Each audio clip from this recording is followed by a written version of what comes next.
What's up, guys? Welcome into the Week 2 NFL edition of Bogey Free.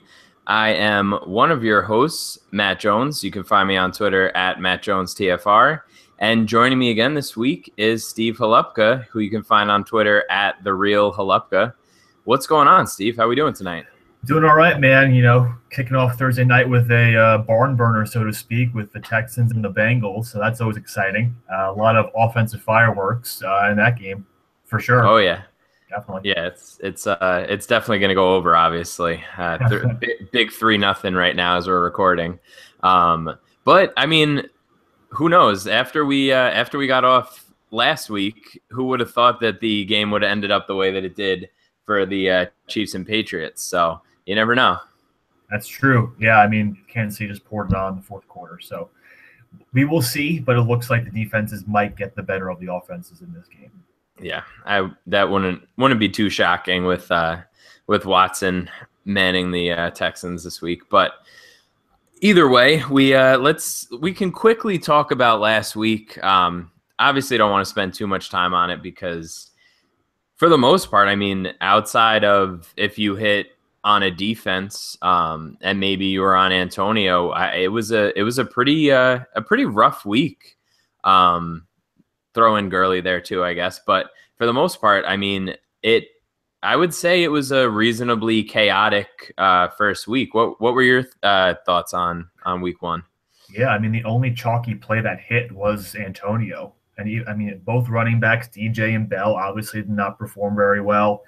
But besides that, I mean, geez, even Julio didn't really have a big game. So, and you missed that on Odell Beckham on Sunday night as well. So, I mean, a lot of the big names in chalk didn't hit. But like you said, if you kind of went down one tier to Todd Gurley, you were pretty happy as playing him in your lineups.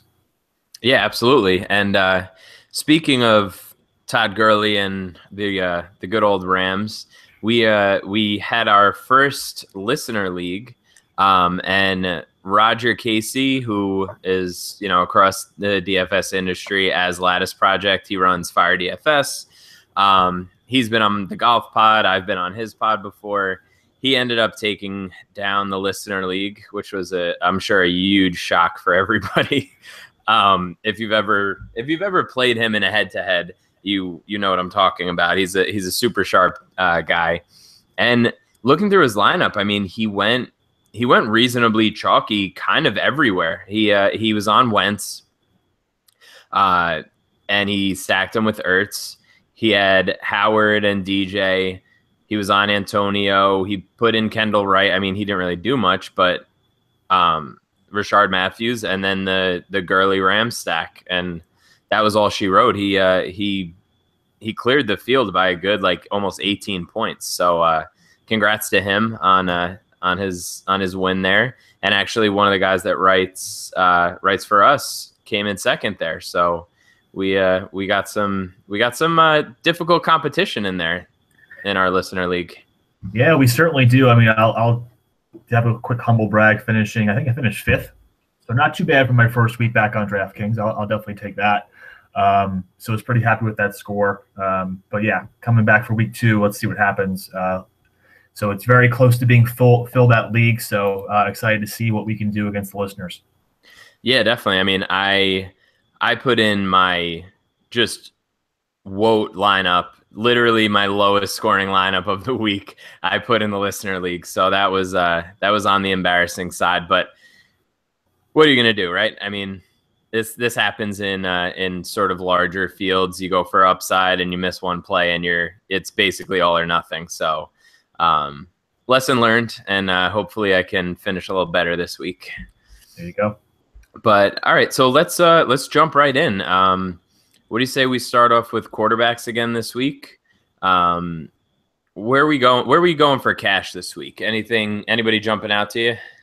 I mean, it seems like the theme should be paying up for quarterback. Like the matchups are so good up top with such high over-unders. I mean, you look at starting off with New England and at New Orleans, over-under of 55, even though Tom Brady is the highest priced quarterback on the slate at $7,900. I mean, his implied team total is over 30. So, I mean, you got to love that.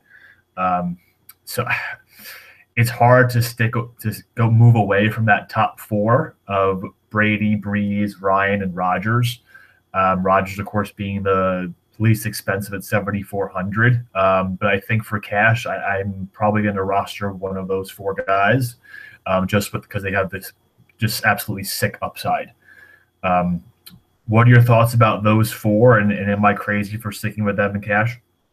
No, I don't think you're crazy at all. I mean, I think that's sort of the general consensus, which obviously in cash, that's kind of what you go for, at least in most spots, just trying not to lose any ground on the field, and then, going from there and trying to figure out where to differentiate and get some high upside somewhere else.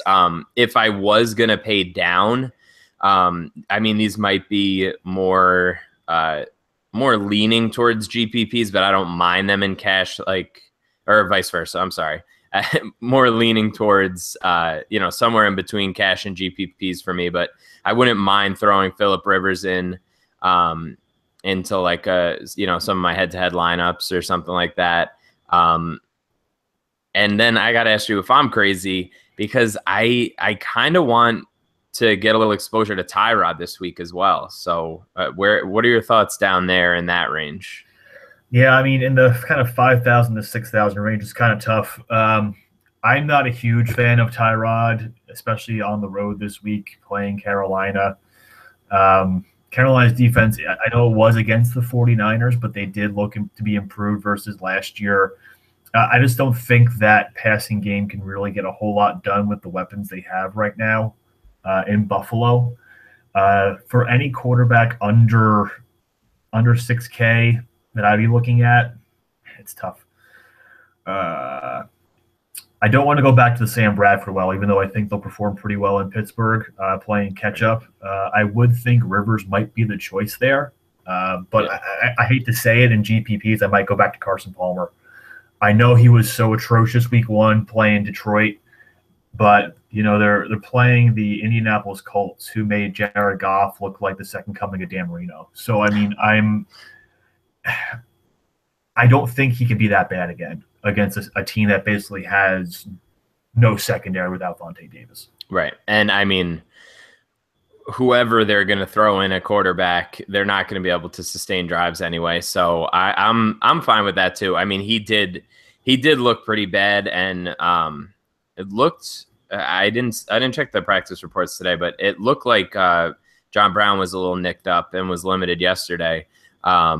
I don't know that means that he's going to miss the game, but it's definitely something to keep an eye on. Which, if he doesn't play and you like Palmer, that might open up another sort of cheap option that you could stack with Palmer if you really wanted to go crazy. And I mean, speaking of Goff, is that a crazy thing in a GPP this week? I don't think so. I think they'll be challenged much more by a Washington team who actually has a competent offense. It didn't really show itself too much when they played Philadelphia last week, but I mean, Kirk Cousins does have a knack for producing a big game every once in a while. Terrell Pryor dropped a pretty easy touchdown for a long 50-yarder earlier on in that game, which I don't think helped them at all. But I think Goff in a GPP would be fine. Yeah, I mean, even if you want to stack him with like Cooper Kupp, I think that might be an interesting stack. Yeah. I mean, outside of that, you have some other options as well. Obviously, Ben's at home. So I don't mind that at all. But other than that, I really think that most of my exposure is really going to be sort of concentrated up at the top for cash, and then sprinkle in some of these guys we just talked about for GPPs, and kind of leave it at that. Again, I'm probably going to say this every week, but it's really important to remember that none of these guys as quarterbacks are ever going to get to a point where they're like ownership gets out of control. The ownership is always reasonably flat, and like a quarterback's range of outcomes really is pretty narrow. Like, as long as it's not, Tom Savage last week, there's a reasonable chance that they're going to put up points no matter what. So this week, because of the matchups up at the top, I think it's fine to pay up. but most weeks, I mean, I feel like this is exceptional. Like the top 4 quarterbacks are all in from the same 2 games, and they have the highest over unders. So that's sort of an anomaly more than the rule that will happen this for the rest of the season. So yeah, that's kind of where I'm landing right now. Yeah. Before we move to running back, just want to Yeah. ask you real quick about the two players underneath that, Derek Carr and Russell Wilson. Obviously, they're huge point favorites against the Jets and 49ers, respectively. Will you have any exposure to either one of those guys? I probably will to Russ. I'm kind of leaning towards if I am gonna play some Oakland guy. I mean, I always love Cooper, so I'm definitely gonna have some Cooper, which I guess would put Carr in play if I feel like stacking that game. Mm-hmm. There's nobody that I'm gonna run it back with from the Jets in that game, I don't think.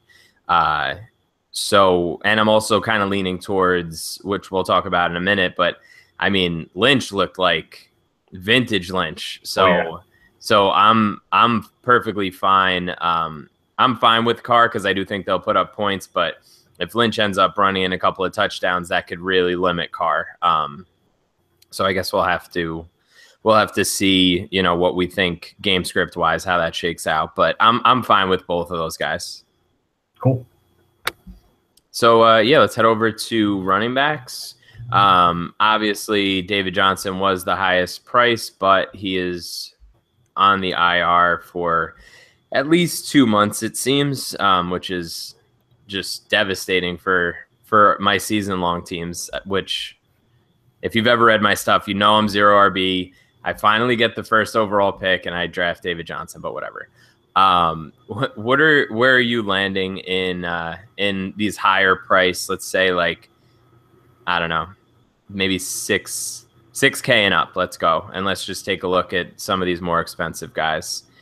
How are you shaking them out? I'm looking at some of the lower end guys in particular. I mean, it's hard to get away from Le'Veon, even though he's coming off a rough game. He's going to be home. Minnesota's defense isn't as good as they played, I think, on Monday night.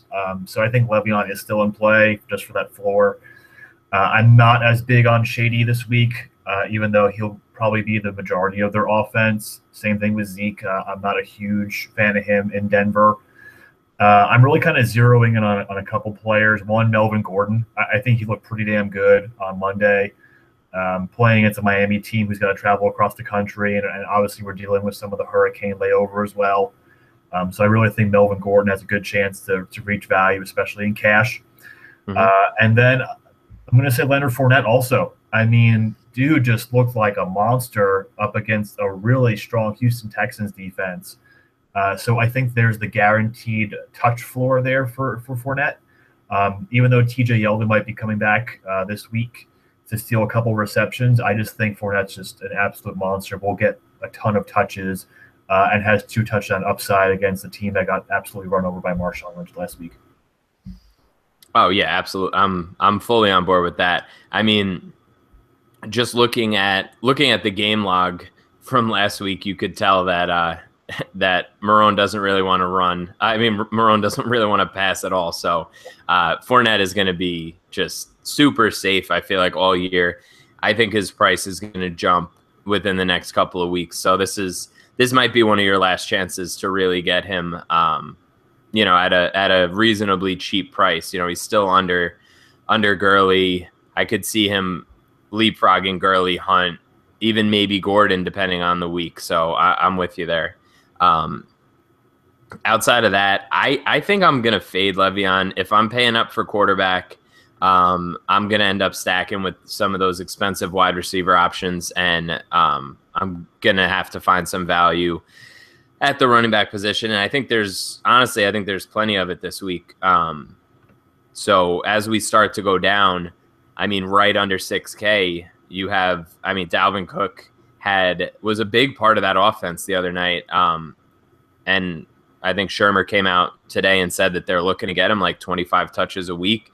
I think that floor that he appears to have at 5,900 is pretty enticing. and then obviously Ty Montgomery is just going to be uber chalk. Like he's going to Yeah. be.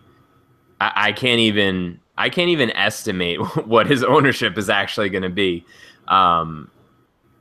because I can't I can't overstate it. Like it's going to be insane, I think.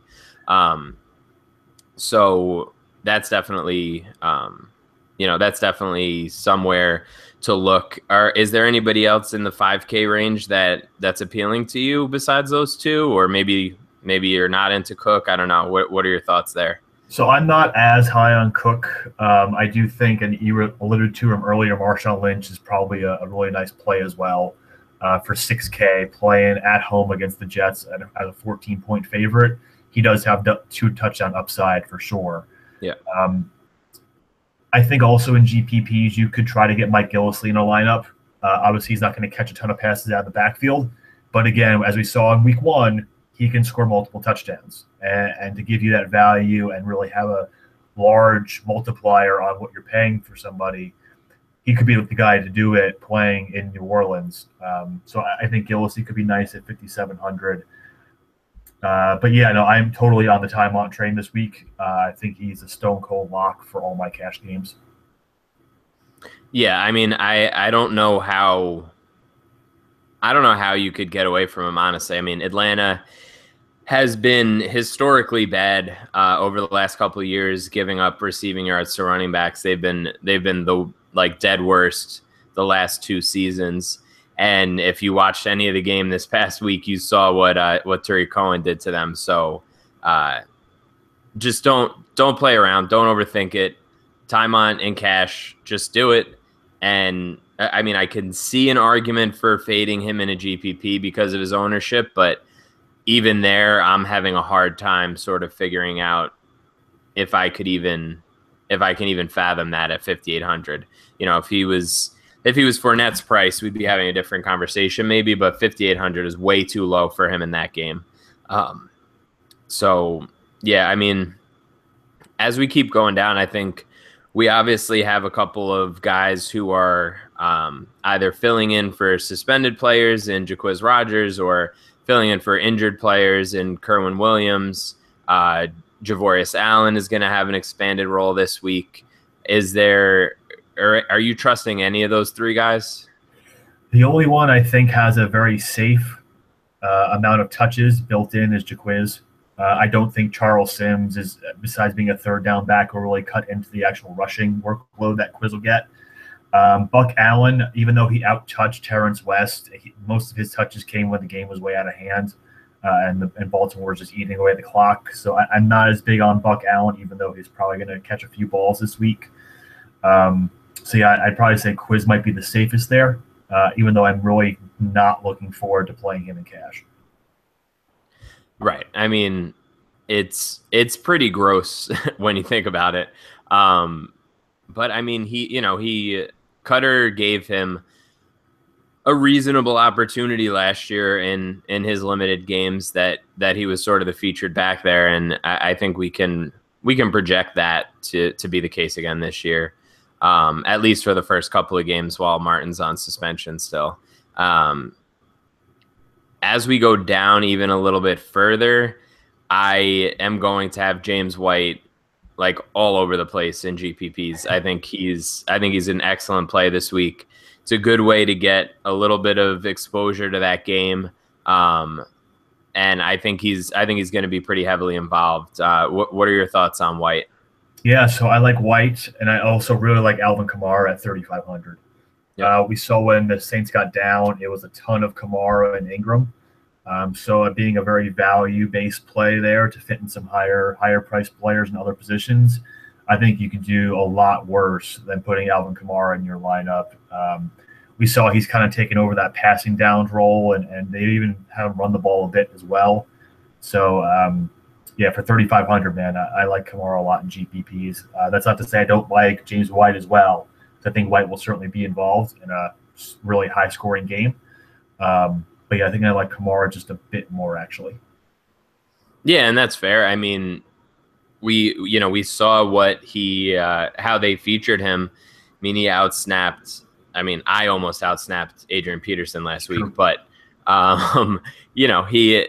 he's clearly going to be that Sproles type role in that offense, even with Peterson and Ingram there. So I think he has a pretty clear path to touches, and for him to pay off at 3,500, it doesn't take much. He had 4 catches last week. So I mean, with the yardage, you're already talking about approaching like cash game value right there. And if he finds the box, then forget about it. He's a smash play. So that works for me. Outside of that, are there any running backs that you're interested in? Because I think that's where I'm going to sort of cut off my player pool at running back. Yeah, I think so too. That's probably going to be it. The only one that could be mildly intriguing to me, just because this team was so bad running the ball last week, would be Chris Thompson in Washington. Obviously, he had that highlight reel play in the 2-minute drill, bouncing off a couple of defenders and scoring a touchdown. But Rob Kelly looks like toast. I mean, Samaje Perine not doing a whole lot there. And against the Rams defense that early on really struggled against backs and tight ends, I think Thompson might get some play, but he would probably be third on that list behind Kamara and White for me. Yeah, that's fair too. I think he's worth a little bit of a sprinkle in there just to see, if you can grab a couple of targets from him and maybe find the end zone. That would work. Mm-hmm. Yeah, I mean, outside of that, unfortunately, I can't give any love to Crowell this week going up against Baltimore. It pains me, but I can't do it. So, yeah, I think that pretty much does it for running back. McCaffrey, I think, is a reasonable play as well. I'm not the biggest fan of him. You know this about me, but they used him. I mean, if he's going to see that many opportunities every week, he's obviously a talented enough guy that he can take advantage of that. So I'm curious to see how they use him, in different game scripts and sort of how the season evolves and see what ends up happening with him. But I think he's a reasonable play as well. But I almost feel like and I'm going to make a golf analogy, so everybody's probably going to turn off their phone. But I feel like he's sort of like a Ricky Fowler type, where he's just so popular in sort of like the lexicon that he's going to go a little higher owned than he needs to every week. That's just my opinion. I think that there are going to be spots during the year. This isn't one of them, but there are going to be spots during the year where he goes way over owned in a bad situation just because of the name. That's sort of my feeling on it. But I just had to give a little dig to McCaffrey before I got out of that. That's all right. Yeah, I mean, speaking of name recognition, just real quick before we finish up, what do you feel about Kareem Hunt this week? I mean, it's hard to argue what he did. What he did last week. I'm not terribly scared of the Philly D.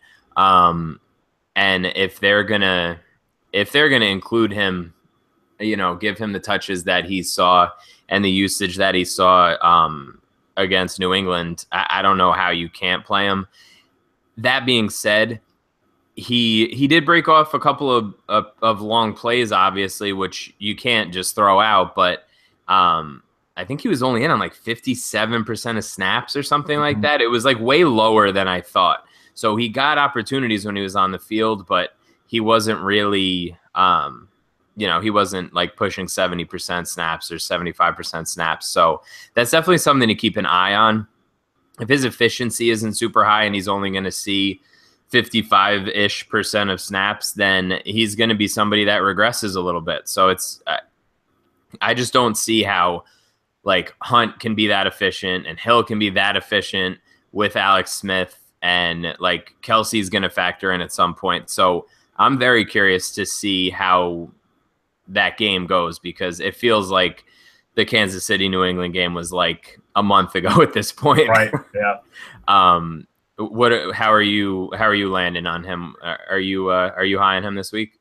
I'm not as high on him. As I said before, I'm much higher on Gordon, and that snap percentage is a bit disconcerting. He's still having issues picking up pass protection. So you saw some gigantic West. And so I'm not huge on Kareem Hunt this week, even though he's home and a home favorite. Not one of my top few plays. Yeah, and that's fair. I mean, I think he's gonna see a ton of ownership, and to be totally frank, we don't know what he is yet. He could end up being that guy. He could have this crazy top 5 running back upside every single week. He flashed it already, but what if he's not? What if 6,800 is an outrageous price for him when we're talking about this in 6 or 7 weeks? Mm-hmm. So I tend not to go too overboard just off of one game.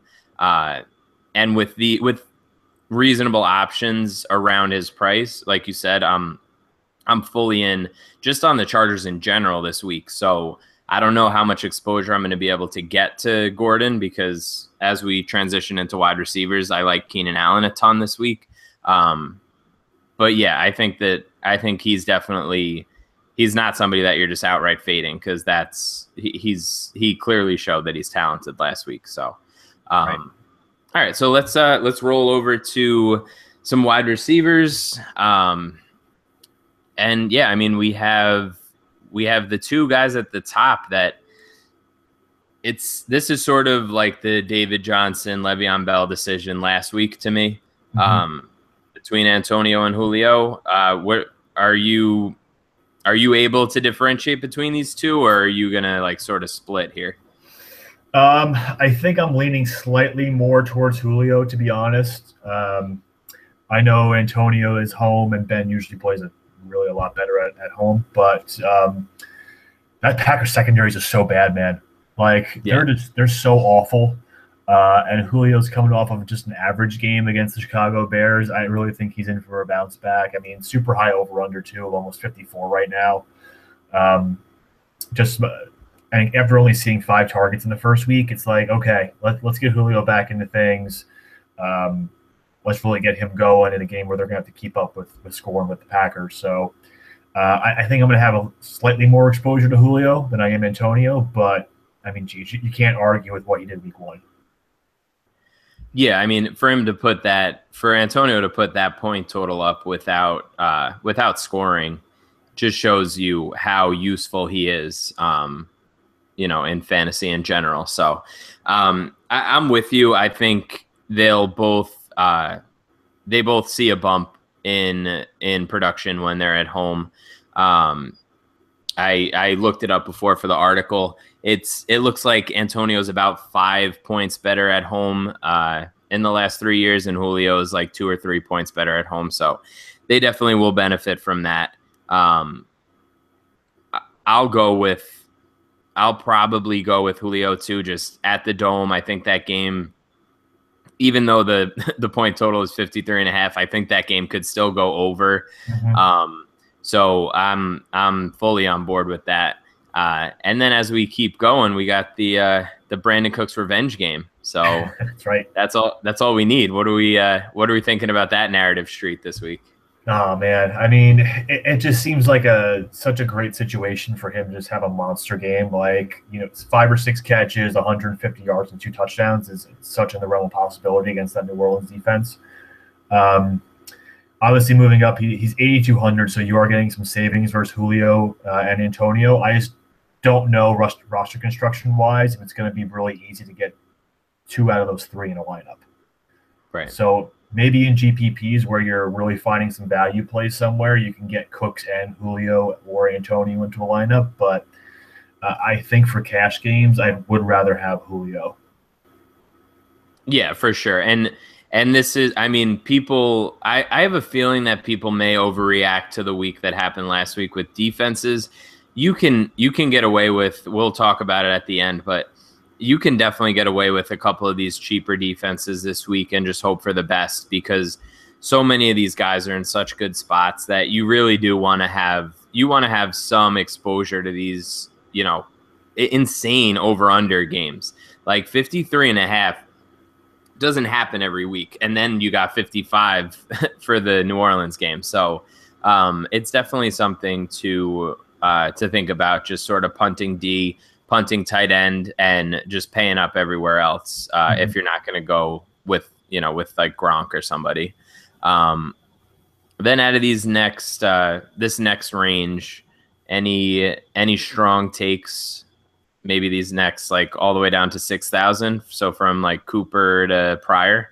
Yeah, there's a couple favorites. I mean, Jordy, just with his touchdown upside alone, I think is worth it for 7,900. Really big fan of his. I'm not huge into Mike Evans. I think just his target volume can't be as high as it was last year. I don't think it's possible. Even though he's playing the Bears, who have a penchant actually for shutting down number one receivers. Yep. Shockingly enough. So I'm fading Evans in cash, especially. I may have a small exposure to him in GPPs. Michael Thomas, I'm not sure how good he is yet. Like, I want to have definitely a piece of that game and a piece of that action in that 55 over-under game, but I don't think it's going to be Michael Thomas, especially with how good those outside corners are for New England, or how good we thought they were for New England. Right. Crabtree's intriguing for me at 71. He's kind of a middle point between the really high, Julio's and Antonio's. So I think he could see some play.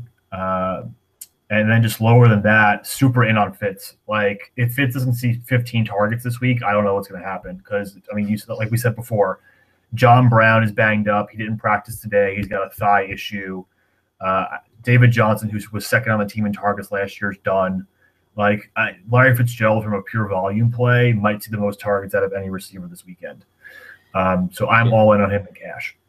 Absolutely. And also, it's worth noting, I'm reasonably sure that that Gresham was on the injury report as well. So, I mean, not that he like factors in as super fantasy relevant, but that's still a few, if he's not able to go, that's still a few extra targets that have to go somewhere. And I don't think they're going to just be peppering JJ Nelson with targets. So he's definitely somebody to consider as well.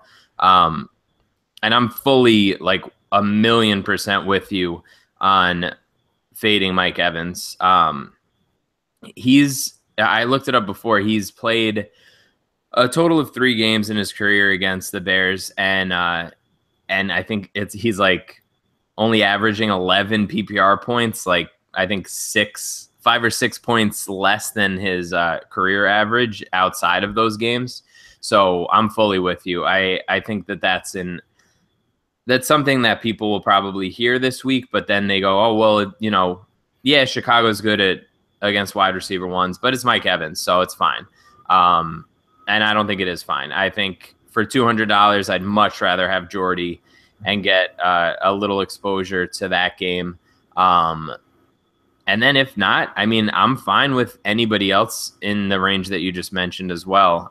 So I won't ramble on and repeat what you just said, but as we go down, Keenan Allen is like, he's my boy this week. It's going to be Allen and Montgomery. So if you pick up one of my head-to-heads this week, that those two guys are going to be in the lineup this week, like under all circumstances. What are your thoughts on Allen this week? I might just play all the Chargers. I love Rivers. We like Gordon. I like Allen. Like, why not? Maybe I'll throw in Old Man Gates too and see what happens. Looks like a crazy man.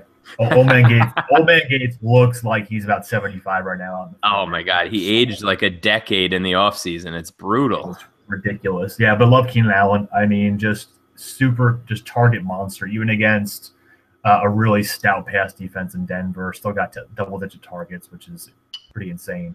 So yeah, love Keenan Allen this week. I think for that range, so from like 59 to 5,000, he's definitely my favorite receiver. Even though like Thielen's there, and guys like Chris Hogan are there also, I think he's my favorite receiver out of that range.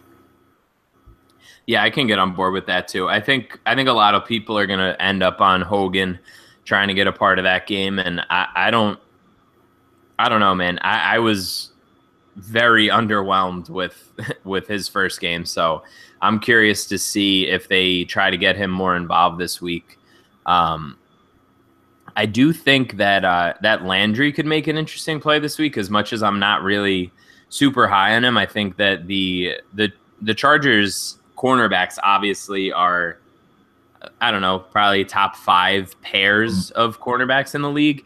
And if he's going to be working out of the slot and getting short targets, assuming Jay Cutler is smart enough to realize this, then I think that he could see a pretty decent floor given his price. Have you considered, or really just what are your thoughts in Miami in general between Landry and Parker?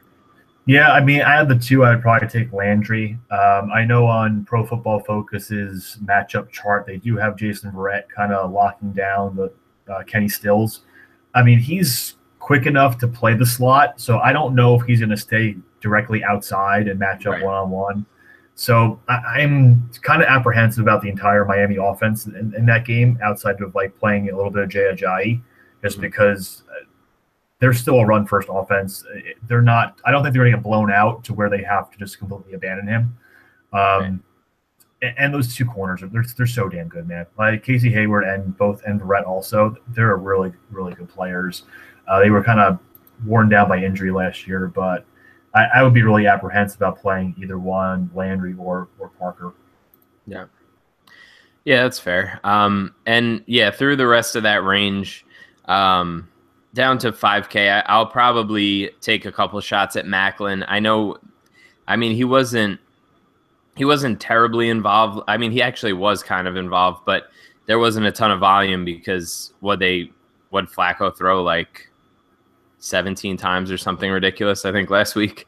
Yeah, they're a really small amount. They ran like 45 times that game.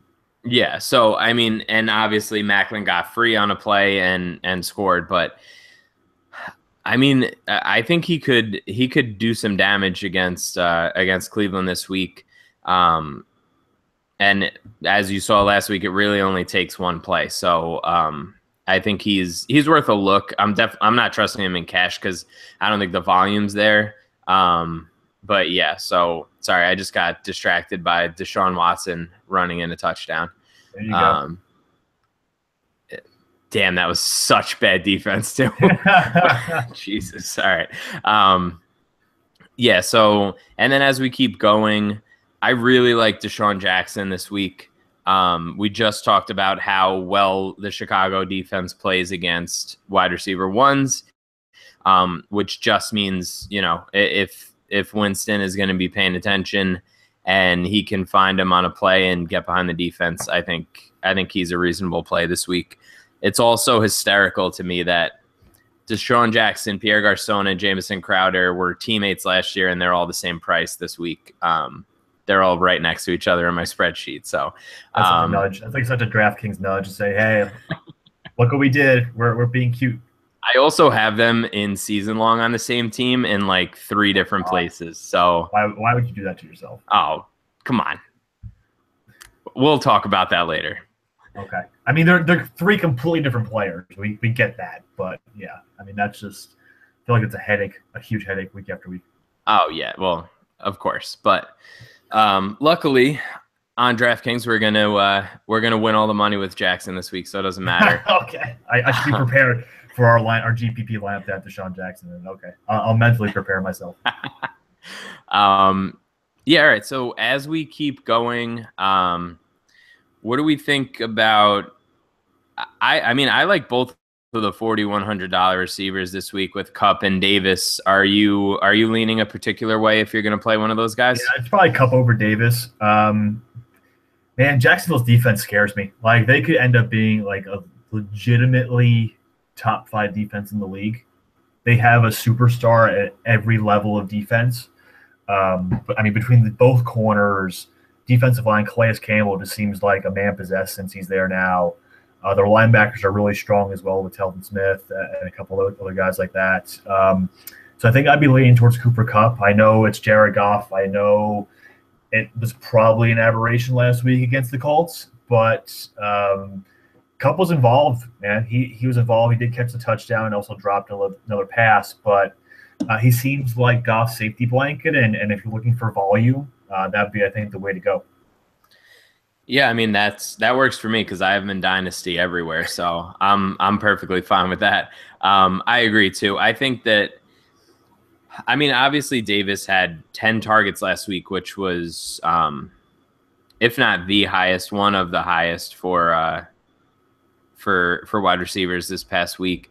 But I don't know if that happens every week. I mean, they were all of the pass catching options in Tennessee were either 8, 9, or 10 targets. So I don't think it's like a huge sort of like pat on the back for Davis to see that much volume. So I'm with you. I think Kupp is a solid play. Once we get past there,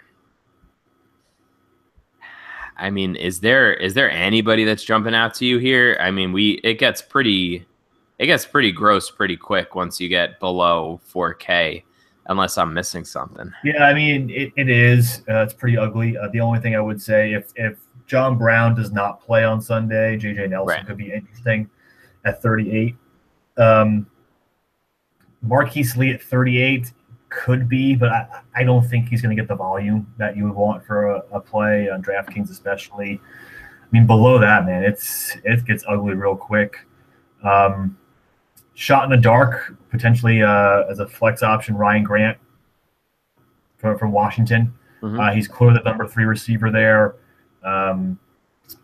Just Josh Doctson really can't get on the field yet. And in the game where, not a huge over-under, 46, but not terrible either. Could see some play there as well. Yeah, absolutely. And yeah, really, once you get past there, it's just, I mean, you're looking at just hot garbage. So yeah, I think we can safely move on to tight ends and not really worry about that we missed somebody. Mm-hmm. I think we're good.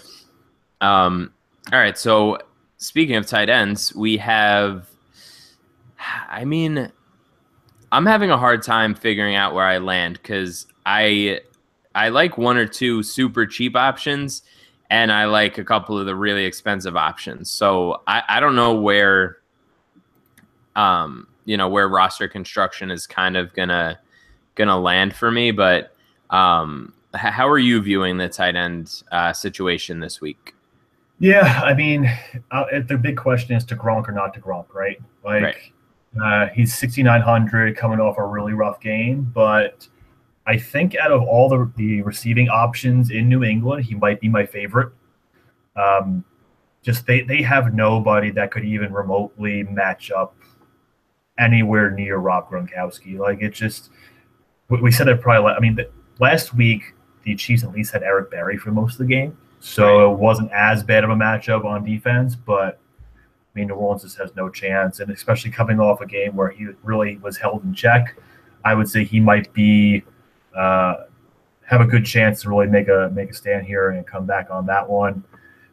They've really raised Ertz price up to 5,300, even though Berry's out for the year. I'm mildly intrigued still, but it's hard to pay up this week for tight end. It really is.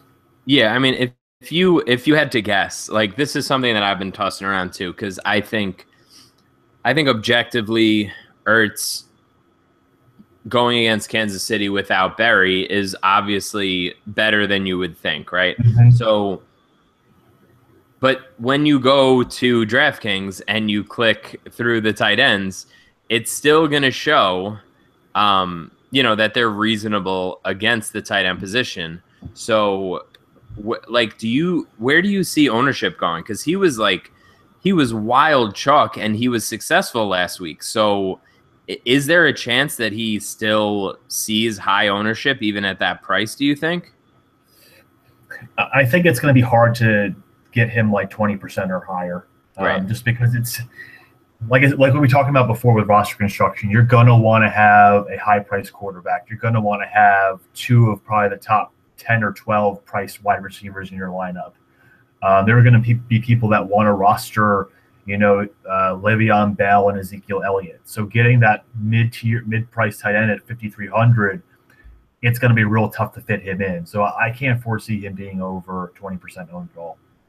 Yeah, that's totally fair. I'm very curious to see how that shapes out because I think it'll be very telling on sort of how plugged in everybody is, whether, the ownership stays the same because he did well last week, or it goes down because they think Kansas City is a bad matchup, or it goes up because they realize Barry is gone. Like there's so many different ways that it can go. So I'm curious to see how that shakes out as well. So I'm fully with you on Gronk. Um, I mean, I really like Jimmy Graham as well this week. Mm-hmm. If I wouldn't call that like really paying up, but that's kind of like the mid range. I think the fact that he's like the fifth or sixth highest salary tight end, I think that's a pretty decent value because I would say that he has a very good chance of outperforming that price. Delaney Walker saw a ton of targets last week. And I think he will pretty much every game this year, barring something happening to him. So I'm okay with him, but I'm looking at, if I'm going to punt and just say, forget it, I'm really looking at Cook and I'm really looking at Charles Clay this week. So I think you're going to probably yell at me for the Clay take, but no, not at all. I was actually about to agree with you. I was really about to agree with you for Charles Clay, man. Like I'm without the really strong outside receivers in Buffalo anymore. Like who else is catching the ball? Yeah. Clay actually saw 9 targets last week, which was definitely the team lead. So I'm aboard that Clay train, man. If you're looking to punt or really go for a value option there, I'm all aboard that. Jared Cook is such a tease. Like he really is. I know. He comes in with a pretty solid game, his first game with the Raiders, and now we're like, okay, they're playing the Jets. He should really do well. This is the game he'll go like 2 for 15. Yeah. So I would not play Jared Cook. I would definitely play Clay. I will probably have a lot of exposure to Clay, actually. I'm not paying up for Gronk. That middle tier, besides Graham, is pretty ugly to me. Like Delaney Walker, I think I'm fading every Titan this week just because I'm scared to death of that Jacksonville defense for right now until they prove me wrong. Rudolph only saw 3 targets. Like his volume went way down from last year. Martellus could be intriguing if you want to be contrarian in a GPP just to get some exposure to that game in a different way. But the rest of them I'm really not excited for. Yeah, I'm really looking at Cook he was involved. I know he's been, his probably third team or fourth team. And he's always had like flashy games in the past, but this is really just, I mean, if you're not gonna have another piece of Oakland, I think that this is a reasonable way to get to that implied total. And really with tight end, that's what we're looking for, right? I think it was Nick Giffen wrote an article about like tight end upside and the implied team total. So you figure it out with the spread and the over under is like the biggest indicator of touchdown upside as well as 100-point bonus upside on DraftKings. So just a thought. Again, when you're paying that low, like besides Clay, the rest of those options, you have Gates and Davis and Jesse James, who might not be as involved this week, and Hooper, who had 2. I mean, granted, it was a great game, but can you bank on 2 for 128 every week? Like I'm not willing to do that. No way. So I think he's a good differentiator. And I'll probably have like, if I'm punting, I'll probably have like 2/3 of my exposure to Clay and 1/3 on Cook, just in those particular lineups, just to mix it up a little bit. Cause you never know. Maybe Carolina shuts down Clay and they run the ball a ton and find Zay Jones or something. You never know what happens. So that's kind of where I'm at with them. So I think that does it for tight ends. Any strong takes on some defenses here? Yeah, I mean they're baiting us to pay up for Arizona at 4,100, top defense on the board this week on the slate. It really is tempting because Indianapolis looked that bad. I just don't think you can count on 2 defensive touchdowns every week. So I may have some exposure to them, but they will not be my main cash defense, I don't think. Probably going to look at a combination of the Ravens, of course, coming off a drubbing of Cincinnati and Andy Dalton, digging them a lot, digging Oakland a lot, and also back to Jacksonville at 3,100. Yeah, and Baltimore looked so good last week, so I'm definitely in on them. Other than that, other than the ones that you mentioned, I really can't think of any that I'm like excited about. I think people just need to temper their expectations and understand that last week was sort of an aberration with in regards to defensive scoring, and we should see some sort of bounce back this week as we move forward.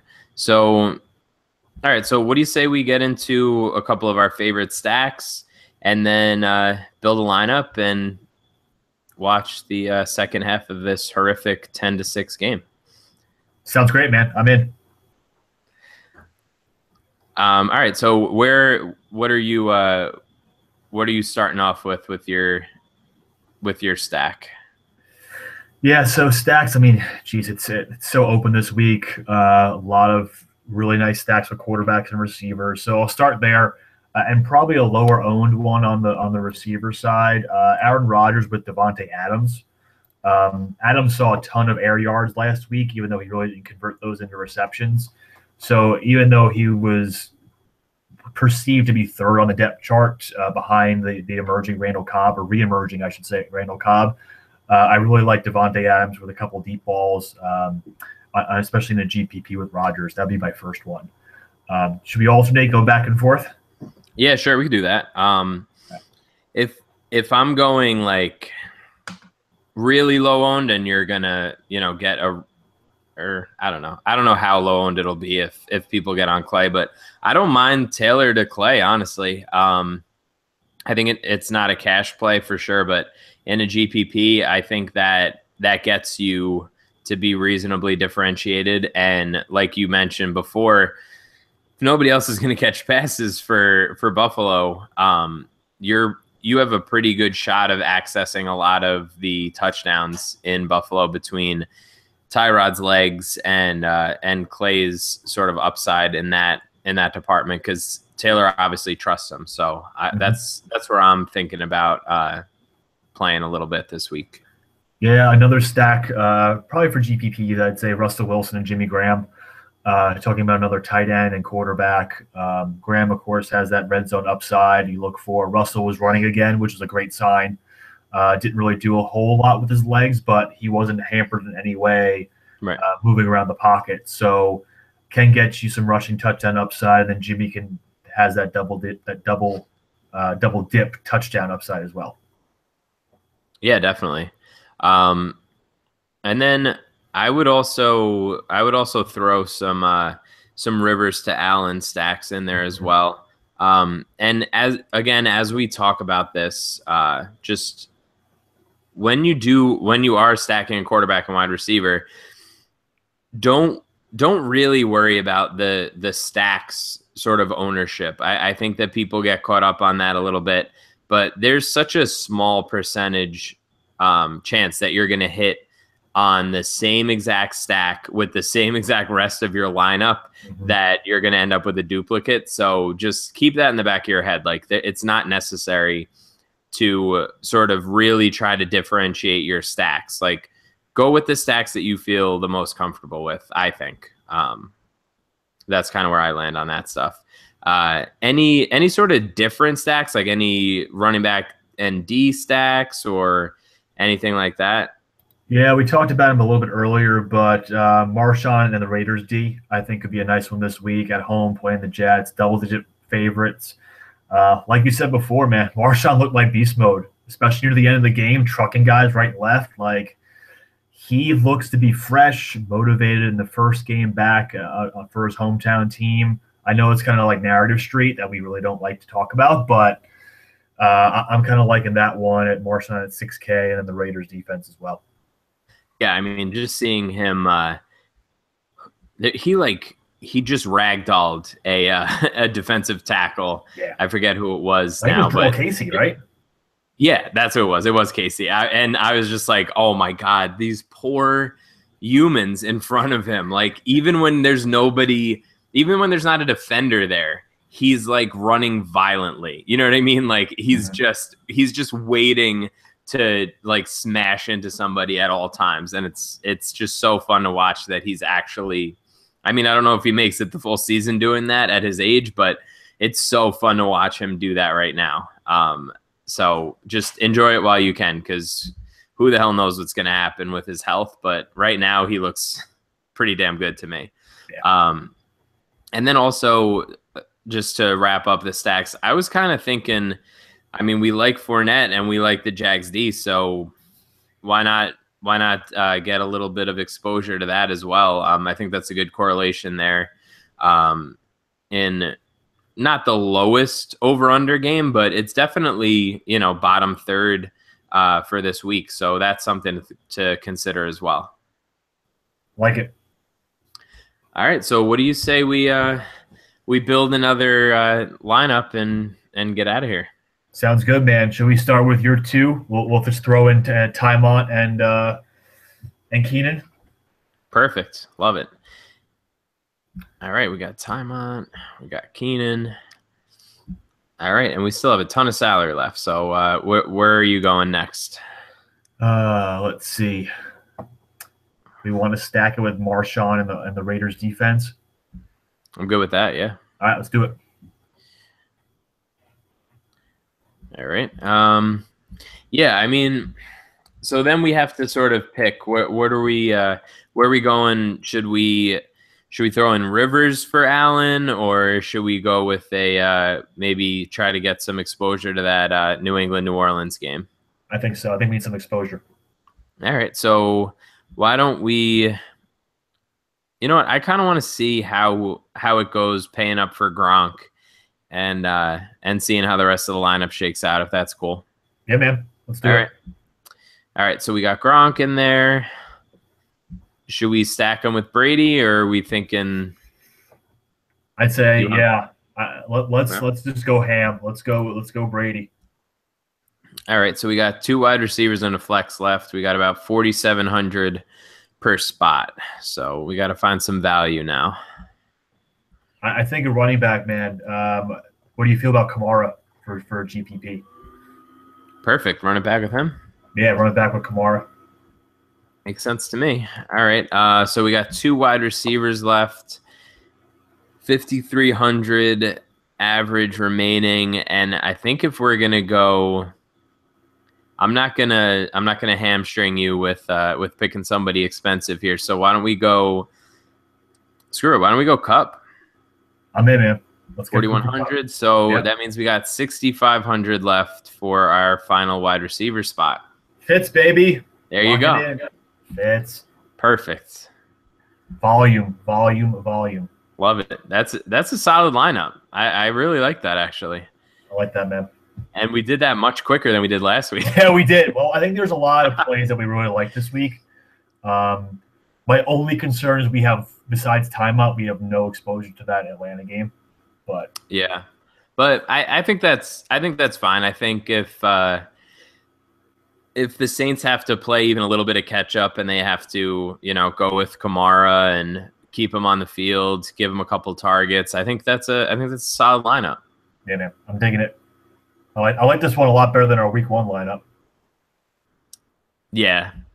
I mean, we're still working on this, man. We're figuring this out. This is only the second time, so getting that chemistry. That's what we're doing right now.